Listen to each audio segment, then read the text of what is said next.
Hello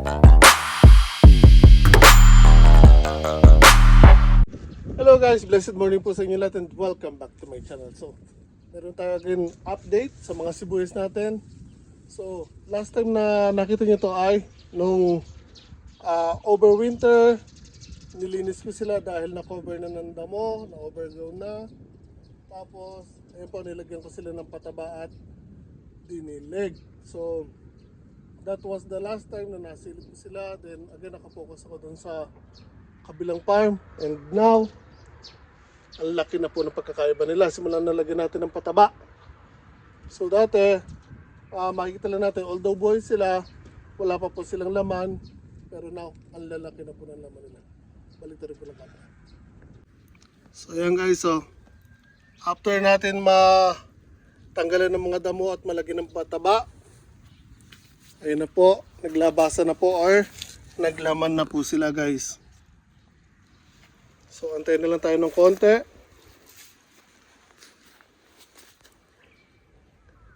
Again, ayan o. Although meron pa rin iba sa kanila na halos, ayan po, maliliit pa rin, payat. Yung mga napag-iwanan. Pero, ayan guys, ang lalaki ng karamihan sa kanila.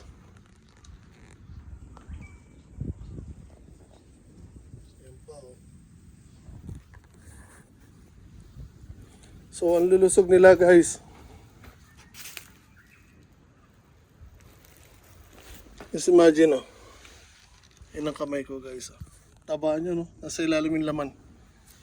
So, mag-aantay na lang tayo na malantay yung mga dahon yan para i-harvest natin. So, siguro meron pa tayong at least 1 month or less.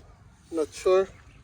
Kasi ako pag nagsisibuyas po ako or nagtarim ako ng sibuyas, inaantay ko sila malanta or pag tumba na yung mga dahon nila, doon ko sila ina-harvest. Laki niyan guys.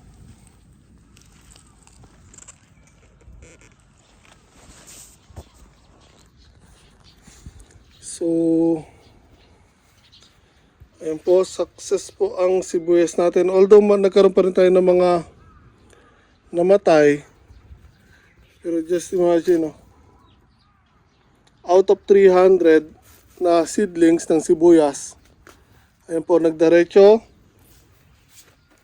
So, ang losses natin, may ilang piraso tayong nawala at may ilang piraso na hindi halos lumaki. Siguro less than 10% ang nawala sa kanila. Again guys, ang gaganda ng sibuyas, ang tataba. Hindi ko masyado mapakita sa inyo sa loob kasi yung dahon hindi sila masyado makita kasi natatakpan ng dahon, pero minsan to grabe ang laki. Taba-taba niya guys. Halos kulang-kulang na lang na kasing laki siya ng kamuo ko pag naka-close piece ako guys. Lang hindi masyadong kita. Halos kasi laki na ng kamo ko.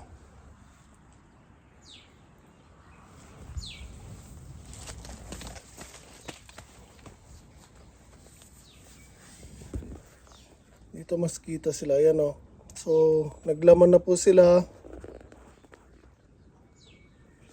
Hindi katulad ng last time na nakita nyo, straight lang po siya or sila. Dito rin, ayan po, may mga laman na sila.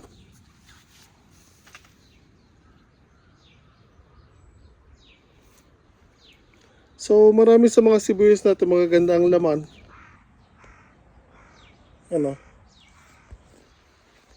Dito rin magaganda. Although maraming payat dito. So, naging problema natin dito dahil dati yung saging dito natatakpan kaya hindi masyado naaarawan sila. Kaya medyo payat yung karamihan dito, pero ayun po, may laman na rin naman sila kahit payat. So may oras pa rin naman sila para lumaki pa yung laman nila. Kasi kung makita nyo, sigla-sigla pa nila, oh, berdeng-berde pa. So, hindi ko nalalagyan sila ng pataba kasi kung makikita nyo, mayroon pa rin sila dyan. Ayan, oh, hindi pa totally natutunaw lahat. So, now, antayin na lang tayo guys na malanta mga dahon at i-harvest sila. So, I think siguro mga 1 buwan pa bago natin may harvest yan.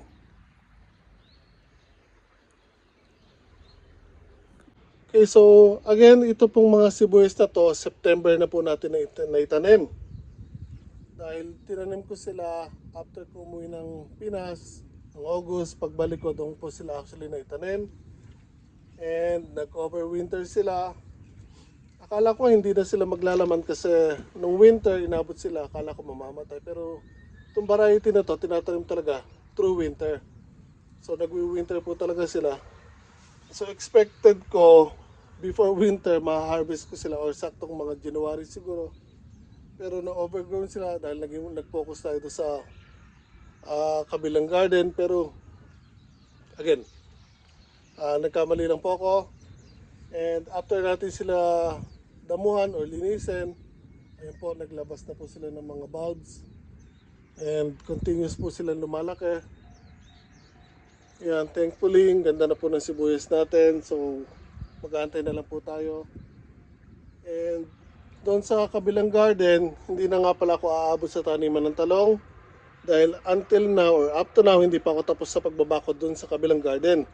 Yung sa palibot ng bahay, all throughout, na lagyan ko na po ng bakod yung property. Pero yung dating taniman ng palay, na again, another 300 square meters, ay wala pa pong bakod. Pero although may poste na, wala pa po yung wire mesh. Kaya hindi na ako abot sa taniman ng talong. And yung puhunan sa pagtatanim po ng talong actually napakalaki. So hindi po natin kakayanin.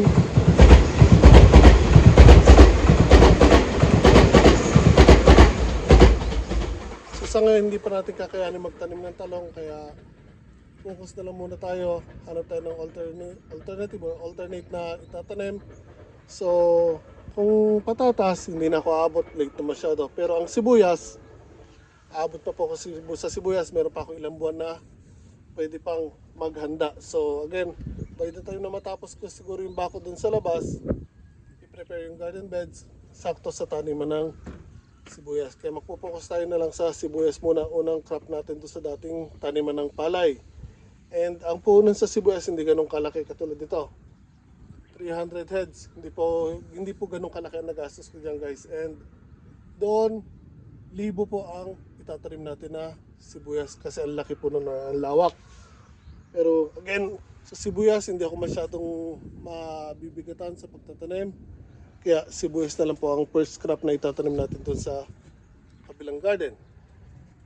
So again, ayan po yung mga sibuyas natin.